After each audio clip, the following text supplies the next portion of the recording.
Assalamualaikum warahmatullahi wabarakatuh. Banyak yang nanya, Bang, ide untuk menjadi YouTuber itu bikin konten apaan? Banyak yang nanya, Bang, saya mau menjadi YouTuber, kontennya apaan? Bang, saya mau bikin YouTuber. Saya mau nyamain Bang Rudi aja, mau bikin konten tentang budidaya semuanya. Saya bilang kalau mau jadi YouTuber jangan buat konten budidaya. Kenapa? Biar saya nggak kesaingin. Bukan itu jawabannya. Ada 7 alasan jangan membuat konten budidaya. Tapi kalau kalian merasa 7 poin ini bisa kalian kalahkan, bisa kalian atasi, tidak masalah. Catat, saya akan kemukakan 7 masalah. 7 masalah itu yang sekiranya menjadi poin permasalahan saya pribadi, karena saya udah ngelakuin dan sudah merasa 7 poin ini memang bermasalah. Kalau kalian merasa bisa mengatasi 7 poin masalah ini, silahkan. Nggak ada, dalam budaya itu, dalam konten YouTube itu tidak ada persaingan.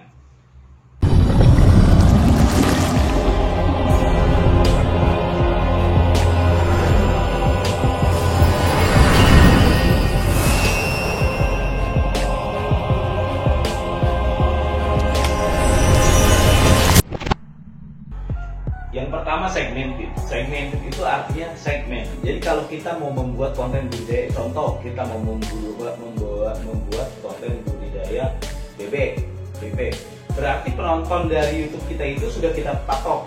Kita mau mendapatkan penonton dari orang-orang yang mau budidaya bebek, orang-orang yang mau cari tahu tentang budidaya bebek, atau orang-orang yang iseng mau berkunjung iseng aja, apa sih bebek, apa sih. Nah, seberapa banyak peternak bebek di Indonesia ya, karena kita negara kita Indonesia, seberapa banyak peternak lele di Indonesia, itu yang harus kita pikirkan. Jadi sebelum kita membuat konten YouTube apa, kita pikirkan dulu segmen penontonnya ini siapa dan berapa banyak itu penting. Jadi jangan kaget kalau kita buat video penonton kita sedikit, segitu, karena memang tersegmen. Perhitungan yang paling dasar itu, contoh Jakarta ada berapa peternak bebeknya? Sekian.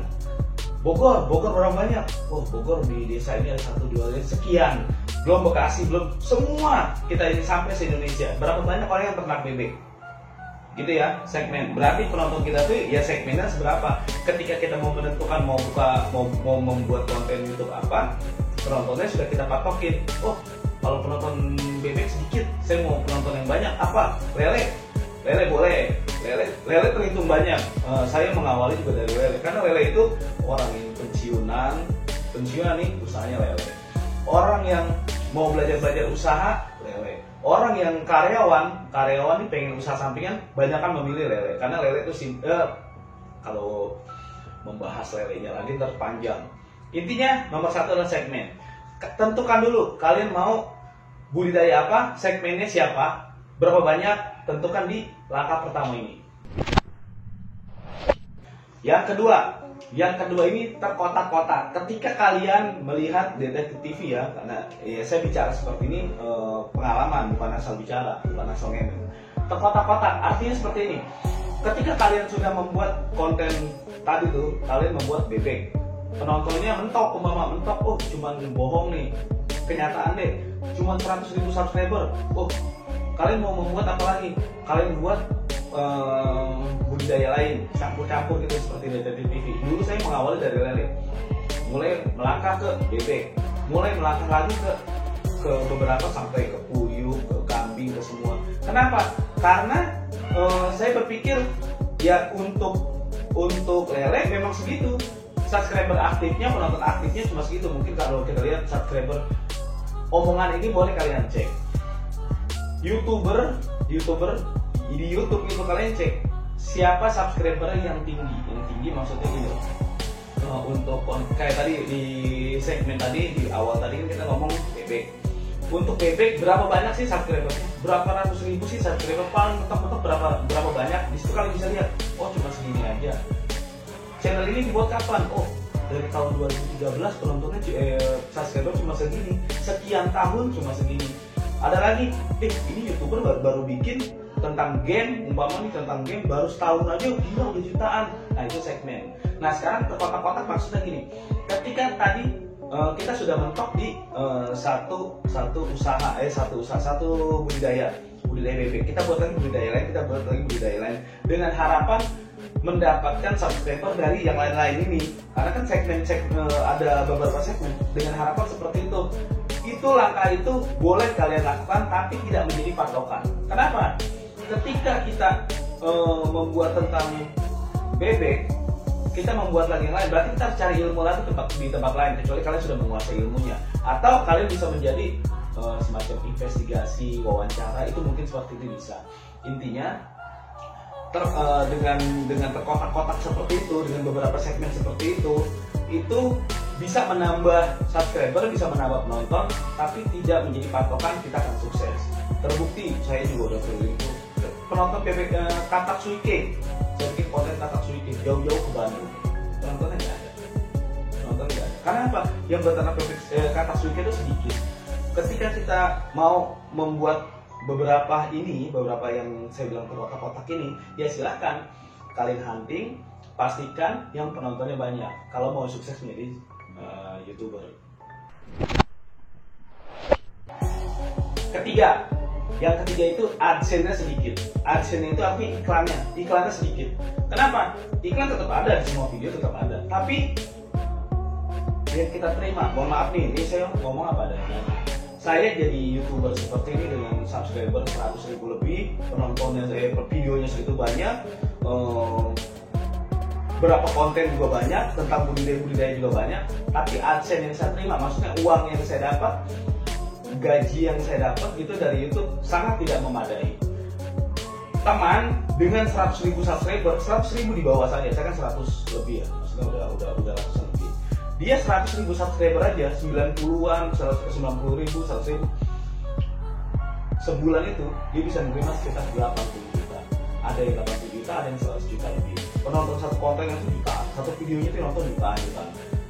Ketika dia melihat saya, kita bercanda sih. Ya bang, begituan ditekunin, duitnya nggak ada. Duit cuma dapat berapa bang? Ya saya mau adanya. Saya cuma dapat 2 juta. Angka 2 juta itu dibanding kita kesana kesini ketemu orang sana sini ngopi apa sana sini nggak ada artinya. Satu hari aja kita bisa ngabisin 200-300 ribu untuk bensin, untuk ongkos semua, untuk ke tempat budidaya semua. Makanya ketika orang tahu penghasilan saya cuma segitu, itu belum apalagi yang nonton iklannya di skip, kan kita dapetnya dari iklan. Kalau yang nonton yang di skip makin kurang. Kenapa kurang? Itu yang saya pelajari di sini. Kenapa saya yang 100.000 subscriber lebih mendapat nominalnya sekian?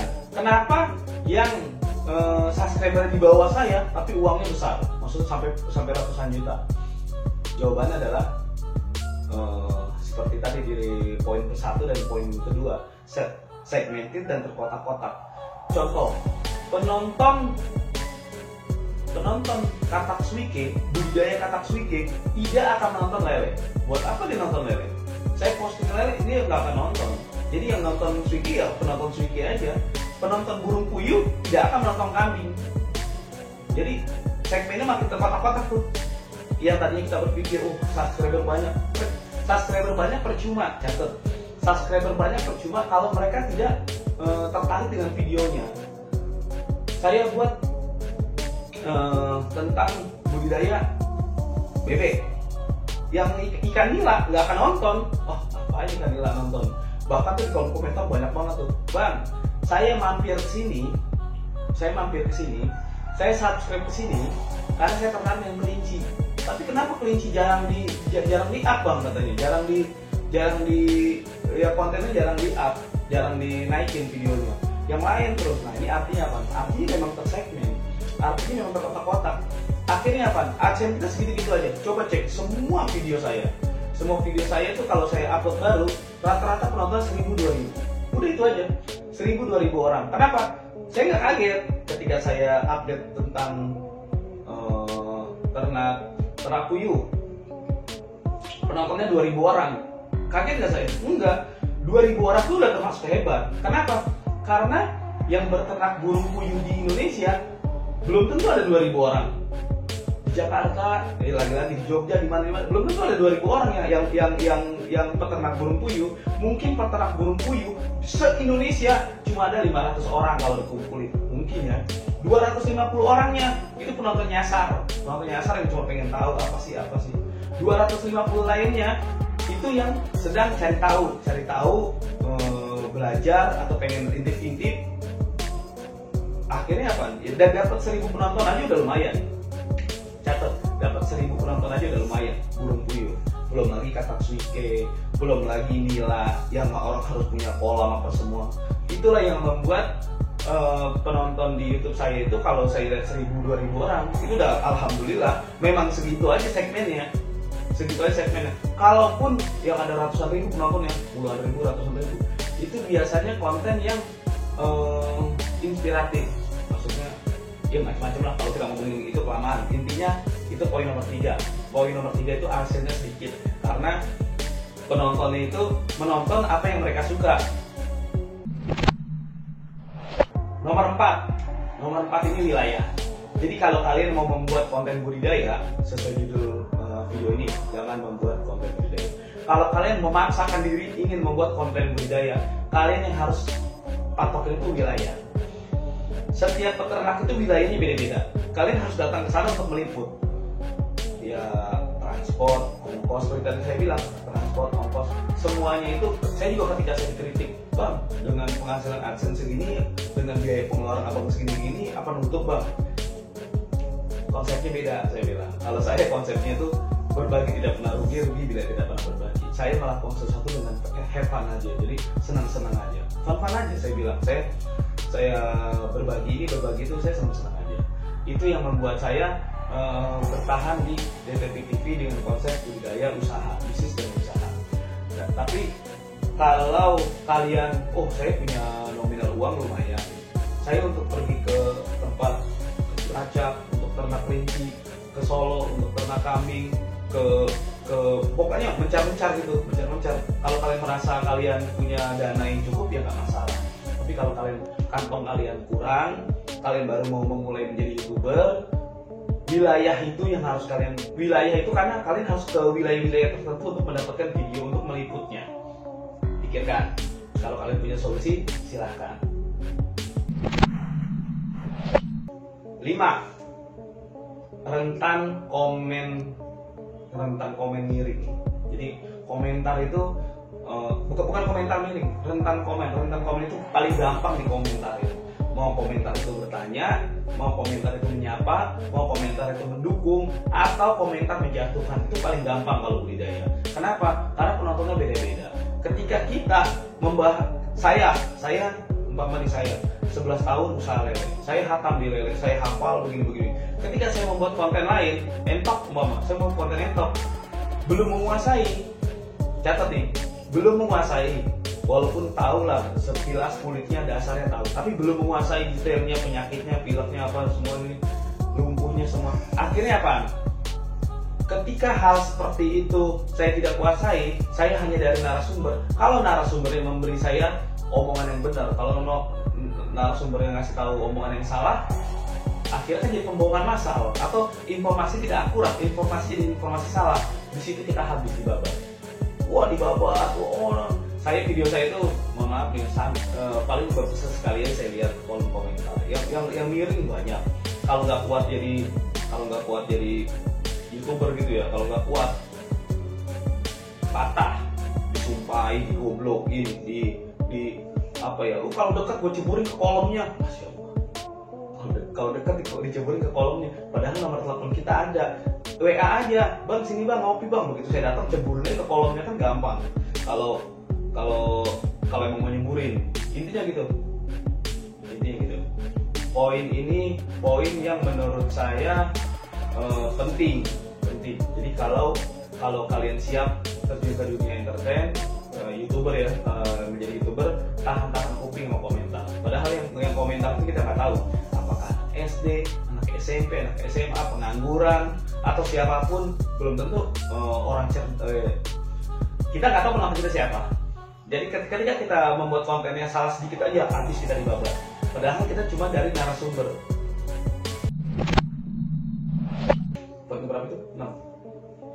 Yang keenam, subscriber lama naik. Ini udah menjadi kalau kalian ngelihat, sehari 100 subscriber baru atau 500 subscriber baru, cepet naiknya.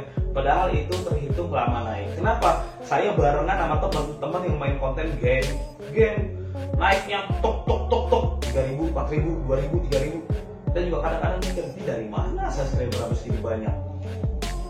Lama naiknya. Catat, kalau kalian membuat konten budidaya itu lama naiknya. Kalian mau konten budidaya, contoh kalian membuat konten budidaya entok, seberapa banyak sih orang yang ternak entok? Kembali lagi ke poin nomor 1, segmen. Akhirnya apa? Subscribernya itu 1, 2, 1, 2. Kadang-kadang orang nonton pun nggak mau subscribe. Ya harapan kita sih subscriber itu, bukan harapan kita, subscriber itu adalah pengukur seberapa eksistensi si YouTuber itu besar atau kecil namanya. YouTuber itu pasti ditanya, YouTuber ya? Iya. Kayak kemarin saya makan di restoran itu lagi buat konten kuliner. Bang, subscriber? Iya, subscriber. Si ownernya bilang, baru ada YouTuber juga tuh lagi bikin tuh konten kreator. Oh iya gitu ya, iya kita kenalan gini. Dia udah berapa? Oh sekian subscribernya. Berapa subscriber? Pasti saling nanya subscriber. Karena subscriber itu pengukur eksistensi si YouTuber. Nah, kalau di budidaya boleh kalian coba lama naiknya, tidak seperti YouTuber mukbang atau apa-apa yang lain. Tapi secara ilmu, secara manfaat kita memberikan nilai plus bagi orang yang kira-kira melihat, oh ini bagus nih, ininya bagus nih, saya subscribe. Yang tidak subscribe banyak, catat, yang tidak subscribe banyak. Jadi kalau mau bikin budidaya, ini pengalaman pribadi, mau membuat konten budidaya, subscribe-nya lama naiknya, serius lama naiknya dibanding konten-konten lain dari teman-teman nih. Saya ngomong gini ke diri saya sendiri, melihat ke kiri ke kanan ke teman-teman saya yang hantu, yang pocong-pocong tuh, wah cepat banget naiknya, udah soal gaib tuh. Padahal ya terlepas mau tipuan, mau bohongan, mau beneran, mau kesurupan apa, subscriber cepet banget naiknya, cepet banget. Tapi kalau yang udah budidaya usaha tuh, kalau saya di pribadi lambat, makanya saya tidak nyaranin. Bukan gak persaingan mah di YouTube gak ada persaingan. Nomor 7 ini poin yang menurut saya agak berat ya. Nomor 7 itu tidak ada waktu santai. Kenapa? Bener-bener gak ada waktu santai. Saya ngerasain sampai HP saya itu, saya pernah bikin video saya rekam seberapa banyak tuh video tuh, sehari saya scroll itu sekitar 300 chat dari nomor baru. Catat, chat dari nomor baru itu 300. Saking udah nggak sanggupnya lagi saya mau ngapain? Saya bilang ini mau respon yang satu, jujur nih, makanya teman-teman kalau mau WA saya respon, terus saya ngilang, saya mohon maaf. Ketika kita nomor 1 kita jawab, nomor 2 jawab, 3 jawab, 4 jawab, sampai 15 orang kita jawab tuh. Kita masih jawab yang nomor 15, nomor 1, 2, 3 tuh udah ngebalas lagi. Kita ulangin lagi, ngebalas lagi. Kita cuekin dulu, kita ke bawah dulu. Baru sampai nomor 50 di atas udah 30 lagi chat dari balasan mereka. Akhirnya tidak ada waktu santai. Kalau kita tidak membuka chat di WA, kita tidak akan in touch, tidak akan ada interaksi ke si subscriber kita, si penonton kita. Kalau kita cuma ngandalin dari kolom komentar, kadang-kadang pertanyaan banyak yang sama, apalagi pertanyaan yang sama. Jadi serba salah sih. Kita tutup nomor WA, tidak munafik, dari WA juga kita dapat banyak rezeki. Contoh, saya membuat konten umpama bebek hibrida, yang pesannya bebek hibrida sampai detik ini banyak banget. Wah bang, saya pesan bebek bibit DOD hibrida bang, 3.000 kirim bang, 2 box 200 kirim. Jadi tidak munafik juga. Bahkan kan yang mesen pun kadang-kadang chatnya tertinggi, bang saya pesan bibit lele, tertinggi, kita nggak bisa respon lagi. Ya gitu aja pemirsa. 7 poin ini tolong dipikirkan kalau mau menjadi YouTuber budidaya. Tapi kalau mau YouTuber lain nggak masalah. Intinya kalau kalian bisa melawan 7 poin ini, poin ini solusi yang begini, poin ini solusi yang begini, nggak masalah. Ya gitu aja pemirsa. Berbagi nggak pernah rugi kalau nggak pernah berbagi. Usikum mana kita Allah, dan saya berdoa kepada kalian semua juga kepada diri saya sendiri agar selalu takwa dengan Allah. Wassalamualaikum warahmatullahi wabarakatuh. Kalau kamu merasa mendapatkan ilmu atau pengetahuan baru, boleh dong beri jempol agar memotivasi saya untuk terus berbagi. Dan apabila kamu merasa teman, sahabat, atau kerabat kamu juga patut tahu hal ini, boleh dong bantu share ke mereka. Dan aktifkan loncengnya supaya kamu menjadi yang pertama tahu apabila saya mengupload video terbaru di channel ini.